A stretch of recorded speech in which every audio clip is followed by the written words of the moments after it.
shaytan bakaba bashaka kuyobya abantu kuri ino nzira. Uyu munsi nshaka kuvuga ndahangaha, wenda sinzi ejo aho nzabani, ariko ubu burozi buri mu bantu hari abantu badashaka kubivuga. Uyu bashyize hanze ibintu byinshi, ariko ibi ngibyo ntabwo ndibwa bishyire hanze. Nabwiye umukobwa nawe ati mu by'ukuri sinzi icyo rigamije kugira ngo wenda umute hanze cyangwa se umushyire hanze. Waprodinze ikintu kirimo itiku gato cyangwa se akantu karimo itiku iragasharinga cyane cyangwa se kakereka abantu cyane, kubera ko ako kantu karimo itiku cyane cyane ko buriya YouTube channel umenye neza ko ikoresha amarobo, ikoresha abantu batibeshya cyangwa se n'abantu b'amarobo. Abo bantu ruvuga ngo umuntu ashobora kwibeshya, ariko iyo robo ryo ni ikintu cyo cyesitaye ku buryo ikintu kiza ukanje kikatijya gute kikaciyungurura kikakireba. Ikindi hari ikintu abantu bibeshya ngo mvuga ururimi rw'ikinyarwanda ngo ntabwo banyumva.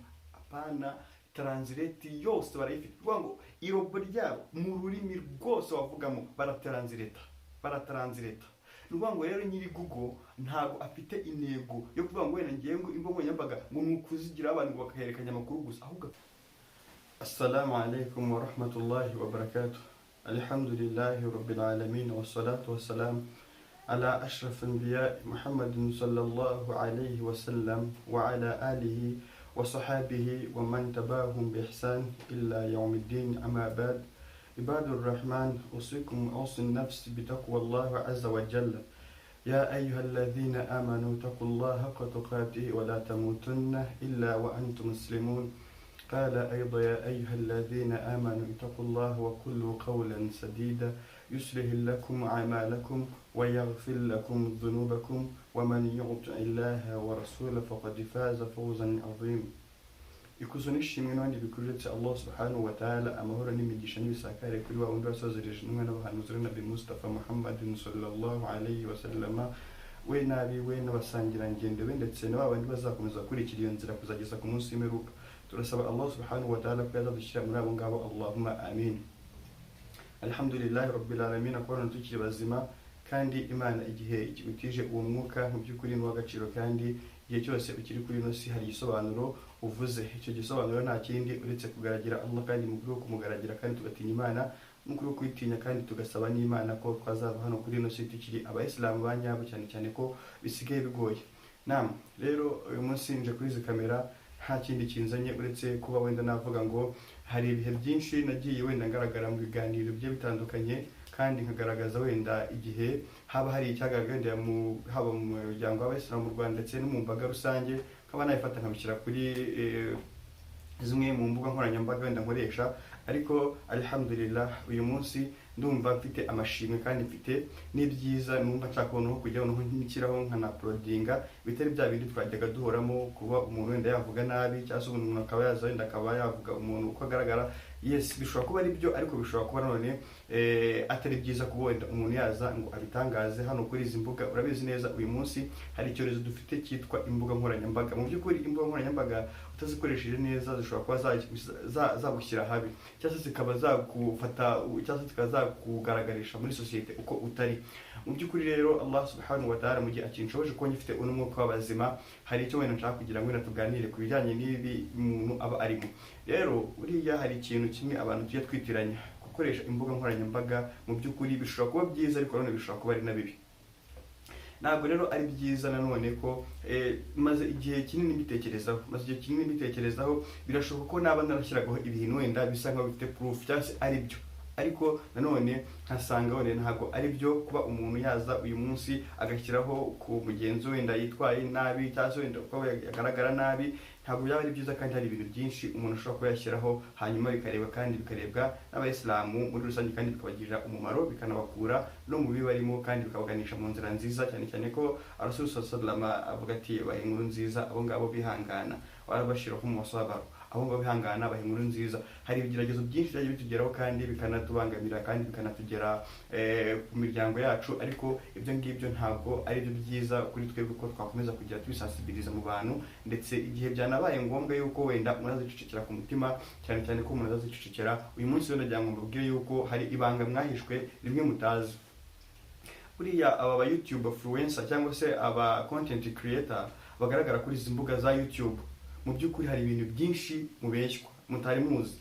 Rero ntabwo nakubwira ngo wenda ngo imbuga nkoranyambaga ngo nizihemba. Noneho shaytan yaragiye ica mu bantu bakoresha imbuga nkoranyambaga wallahi uyu munsi biragoye cyane kuba umuntu ukoresha imbuga nkoranyambaga haba YouTube, Facebook, TikTok n'izindi mbuga zigiye zitandukanye kugira ngo abe ari mu bantu bageze gute bakorera Allah subhanahu wa ta'ala. Buriya ku muntu ukoresha YouTube channel we atabyumva neza, ako ku bantu mutayikoresha wenda leta mbibiri banga rimwe. Wallahi shaytani yakoresheje imbuga nkoranyambaga kugira ngo yibye ikiremwa muntu, kugira ngo ayobye bene Adam. Kuri buri muntu wese uri kuri sunna, umuntu wese uri kuri sunna yagiye hariya mu bintu by'imbuga nkoranyambaga kugira ngo agire gute, kugira ngo yengirize nafsi ye, kandi byamaze kugaragara yuko nta muntu waza kuri YouTube channel ngo cyangwa se agiye ku rubuga rundi runaka rugira gute rutangaza amakuru ngazifate kugira gute kurekura inkuru kandi iyo nkuru yamwinjiriza. Intego runaka rero YouTube channel ifite ni ukugira ngo isenye umuryango, yaba mu bayisilamu ndetse n'abatari abayisilamu, ndetse kireka kuri babandi badafite ubwenge. Ufite ubwenge we ahita yibona uyu munsi. Hari abanyamakuru benshi mugiye muzi kuri iyi mihanda cyangwa se wenda kuri zimwe nk'uko bakunda kubivuga, ni kuri ino mihanda kuri YouTube channel, wenda reka ariyo mvuga ko ariyo nkunda gukoresha nayo cyane. Uyu munsi YouTube yawe ukoresha ishobora kuba impamvu yo kugira ngo yubake, ishobora kuba impamvu yo kugira ngo inasenye. Ushobora kuvuga iby'ukuri, ariko nanone ukuri kose si byiza ko ushobora gusangiza abantu. Niyo mpamvu rero mbabwira ngo mbashire n'ibanga muhite munarimenya, ababiyumva babyumve, abatabyumva babireke.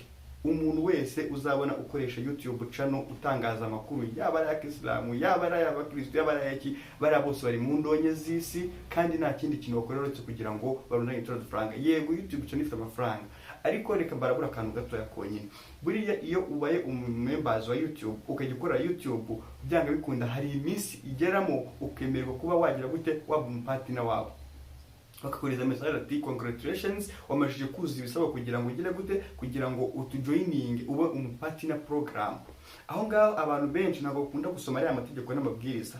Amategeko n'amabwiriza akubiyemo ibyo ngibyo ugomba kubyubahiriza kubera ko nibo bagira urubuga. Ibyo byose rero icyambere cyo gushyiraho content nziza abantu bagomba kureba, gushyiraho content abantu bagomba gushigikira, ibyo ngibyo rero kugira ngo ubigereho.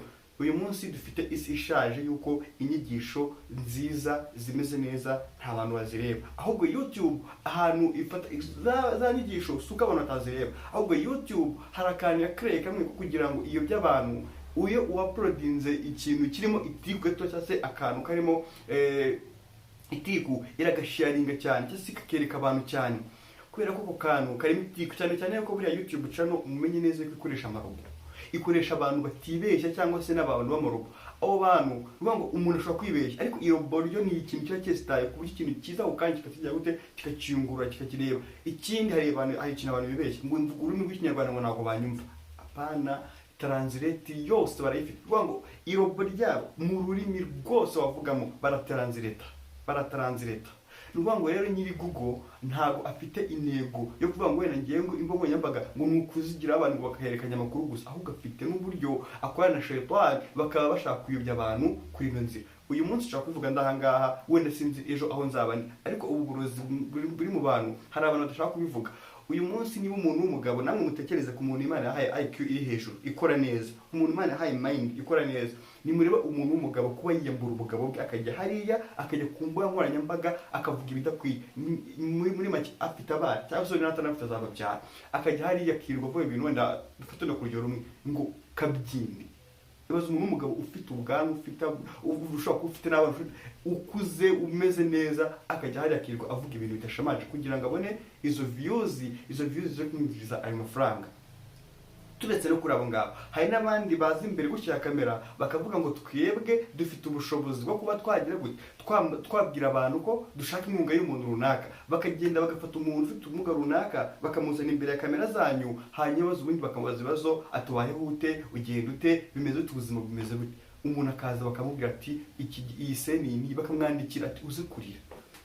Abantu koko tugira amarangamutima rero, iyo tubonye ibyo bintu tugira gute turabatiye umuntu arabaye koko arababaje, reka tugire gute, reka tumufashe. Ariko mu by'ukuri intego iba yihishe inyuma y'ibyo bintu byose nta kindi n'amaronko y'isi, ubyumva abyumve, utabyumva abireke. Niyo mpamvu rero uyu munsi ngewe Allah ambabarire ku kiganiro cyose naba narakoze ntunga gatoki, cyangwa cyaba ari cyo cyangwa se atari cyo, ibyo biganiro byose Allah ambabarire, sinzongera na rimwe kugaruka hano ndi gushyira ikiganiro abantu kitari bwagirire umumaro abantu.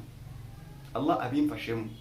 ndanasaba imbabazi buri muntu wese naba narakomerekeje, nkaba naramuvuzeho, nkaba wenda naramuvuze mu buryo butazwi cyangwa se buzwi, ariko uyu munsi Allah abimbabarire, kubera ko hari igihe abantu bamwe mujya mwibeshye yuko aba ba YouTube channel boss, aba bose uyu munsi bigezweho ko umuntu aza hano ku rubuga akigira umuntu nyine ukorera Imana, wallahi izina subhanallah walhamdulillah, umuntu akaza akavuga ngo la ilaha illallah muhammad rasulullah, ngo niyo ari gukorera, wallahi ari kuyicuruza.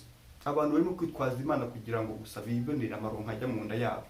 Abantu benshi muri kubibona, ariko hari n'ababibonye, ariko uyu munsi ngewe niyo amajije kubibona, uyu munsi nshobora kuba ndiho cyangwa se nariho, ejo byanga bikunda uzabitekerezaho kandi uzabibona. Uyu munsi abantu barimo kuza mu ruganda rw'industry turimo, abantu bakaza bakicana, abantu bakarogana, abantu barimo kuza kuko imbere byari bikomeye kugira ngo ube wasanga umuntu aho yibereye umubwira ngo ndakwanga, ngo ngewe ngo wankoreye ibi ngibi, ariko uyu munsi umuntu yashaka kugaragaza urwango cyangwa se kugaragariza yuko akwanga, afata mikoro, agafata kamera, agashyiraho ati ngewe kanaka ndamwanga, urwango rukaba gutyo, agashyira kuri YouTube nta kindi ikora, itangira gusharinga iki kiganiro. Muri kubona amavideo muri minsi kugenda acicikana y'abantu runaka. Aya mavideo nta kindi kintu mu by'ukuri urana ko ari kurebwa cyane pe. Ibiganiro byagirira umuntu akamaro nta muntu ujya ubyitaye ngo birebe. Niyo mpamvu nkubwira ngo ntabwo uyu munsi mfite umugambi wo kongera gufata kamera ngo mvuge ibintu nongere ngende bishyara, byaba ari byo cyangwa atari byo sinzongera, nzashyira ibintu bifitiye umumaro. Buriya njye nabimenye hakiri kare. Iyi biganiro dukora bisa nkaho turimo turavuga uruhande cyangwa se ukavuga izindi mpande.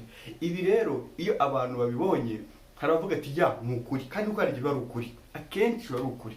Iyo abantu babibonye nta kindi kintu bakora, bahita bagutiza umurindi, bahita bakoreza hamwe. Njye nakiriye screenshot kuko urabona abantu twabaye maneko ku buryo umuntu ashobora kuba yaguhamagara utazi ngo ninde niki, wenda ni umukobwa akaba yakwishakisha amakuru akakubwisha ko ukunda n'ibindi byinshi, kumba ari kukurekodinga cyangwa se muri gucata ari kujya screenshot z'ibyo muri kwandikirana. Mu minsi iri imbere uretse ko ngewe Allah yamaye ikironda cyo gutekereza kabiri, hari igihe byigize kubaho ko nigeze gukora ikiganiro mvuga ku muntu runaka, hanyuma umukobwa umwe ahita anyandikira arambwira ati bite byawe, ndamubwira ni byiza, amakuru ni meza. Yahise ambwira ati nanjye kuri uwo muntu uvuzeho ati ndashaka kujya mu bimenyetso bigaragara by'uko nanjye ajya anereta ntesha umutwe ku majoro turacatinga, dore chat tujyana dore ngizi. Ndabwira ati ari kuri kumbeshya. Arambwira ati ntabwo ndi kukubeshya, niba ushaka n'amajwi mbwira nyaguhereze. Yaranyereza n'amafoto, mu by'ukuri ayo mafoto yarakojeje isoni pe, kandi mu bantu tuzi hano mu Rwanda ukomeye mu mashero.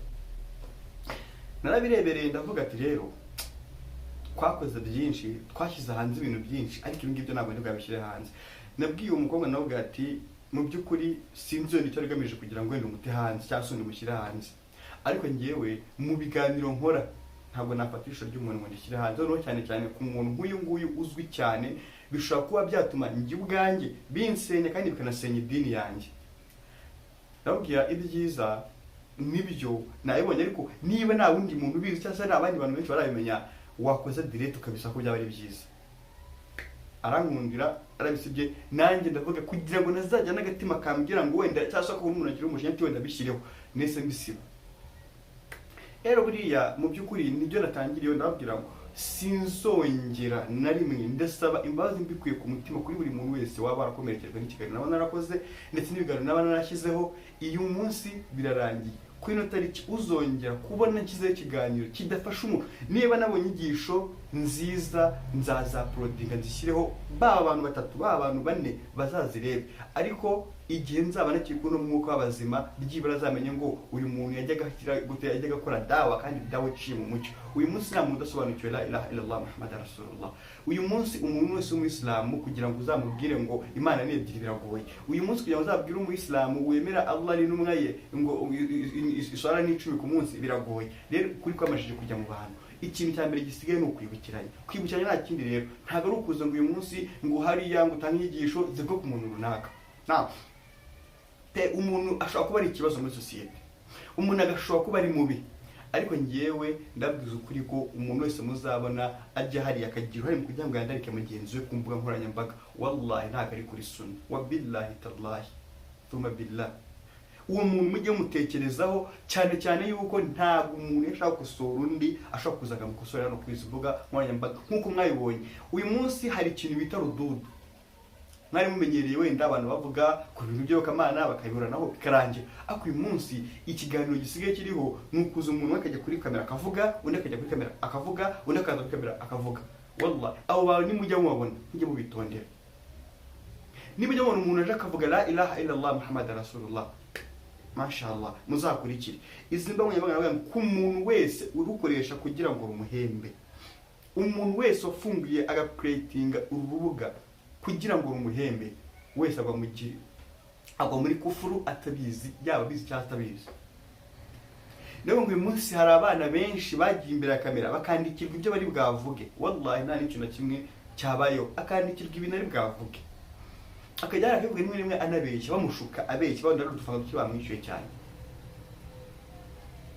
bakaba banamushakira inkunga y'amafaranga runaka, amafaranga runaka yanamufashije, ariko wajya kure ugasanga nta n'ibihumbi 10 byamugeze. Ntabwo iminota 15 iba ari myinshi. Wenda icyo nasozerezaho navuga ni isura sallama yabwiraga bariya abantu bamubazaga ati bari abangikanyamana, abwira ati kulli ya ayyuhal kafirun la a'budu ma ta'budun wala antum a'buduna ma a'budu wala ana a'budu ma abadtum wala antum a'buduna ma a'budu lakum dinukum waliya din. Rero natwe dufite idini yacu, n'abashaka gukora ibyo n'ibyo Allah yabategetse nabo bafite idini yabo, kandi ntabwo tuzemera nk'ibyo bemera, kabone nubwo byagenda gute, kabone nubwo haza ibikomeye kuri twebwe, tuzihangana ku bushobozi bwa Allah subhanahu wa ta'ala. Rero ntabwo twavuga byinshi, ngo message yatambutse kuba yatambutseho, kandi Allah aduhe kuvana imitima yacu mu kwigomeka, aduhe kwibanura kubo yadanangiwe. Ibyo ngibyo Allah subhanahu wa ta'ala azadufashemo, ko niwe mukuru muri twebwe kandi niwe mwiza muri twebwe. Rero ikiganiro cyacu cyari igihe gito cyane, kandi n'igihe tuzaba dufite inyunganizi zanyu twubakira kuri comment zanyu, ndetse n'ibyo mugenda mutugaragariza ko ibiganiro byacu mubikunda. Iyo mutugaragaje natwe nta kindi, twubakira kuri comment zanyu, tukagira gute, tukavuga ku byo mwatubwiye ko twakwerekezaho, ariko ibifitiye iki abantu umumaro, cyane cyane yuko njyewe nitandukanyije na buri muntu wese uzongera kumbwira ngo uyu muntu ni mubi, uriya muntu ni mwiza, muvuge neza, muvuge nabi, abantu bose turi beza. Uzashaka azicuza kwa Allah, utazabishaka ibihano bya Allah subhanahu wa ta'ala biramurindiriye. Subhana rabbika rabbil izzati amma yasifuna, assalamun ala al mursalin walhamdulillahi rabbil alamin. Fassalamu alaikum wa rahmatullahi wa barakatuh. Islam yacu